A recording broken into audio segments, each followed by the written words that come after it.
Valentine day বা ভালোবাসা দিবসের ইতিহাস দীর্ঘ ও বৈচিত্র্যময়।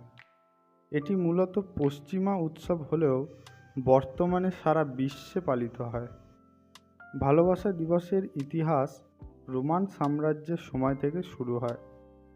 ৩য় শতাব্দীতে রোমান সম্রাট দ্বিতীয় ক্ল্যাডিয়াস বিশ্বাস করতেন যে অবিবাহিত সৈনিকরা যুদ্ধক্ষেত্রে বেশি দক্ষ, তাই তিনি তরুণদের বিবাহ নিষিদ্ধ করেন।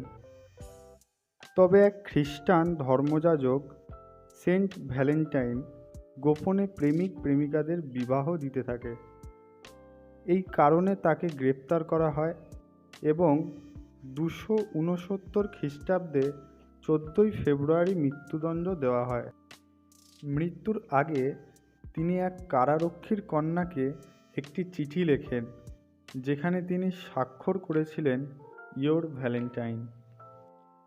এখান থেকেই ভ্যালেন্টাইন ডে পালনের সূচনা বলে অনেকে মনে করেন। মধ্যযুগে ইংল্যান্ড ও ফ্রান্সে 14 ফেব্রুয়ারিকে ভালোবাসার দিন হিসাবে উদযাপন করা হতো, কারণ এই সময়ে পাখিরা মিলন ঋতুতে প্রবেশ করত। 1700 থেকে 1800 শতাব্দীতে ইউরোপে প্রেমের বার্তা, কবিতা ও কার্ড আদান প্রদান জনপ্রিয় হয়। 1900 থেকে 2000 শতাব্দীতে যুক্তরাষ্ট্র ও ইউরোপে বাণিজ্যিকভাবে ভ্যালেন্টাইন কার্ড, ফুল ও চকলেট বিক্রি শুরু হয়। 21 শতাব্দীতে সারা বিশ্বে এই দিনটি ভালোবাসার প্রতীক হয়ে ওঠে। ভারতীয় উপমহাদেশে ভ্যালেন্টাইন ডে 1990-এর দশকে জনপ্রিয় হতে শুরু করে। এটি বিশেষ করে তরুণদের মধ্যে ছড়িয়ে পড়ে টেলিভিশন, সিনেমা ও সামাজিক যোগাযোগ মাধ্যমের মাধ্যমে।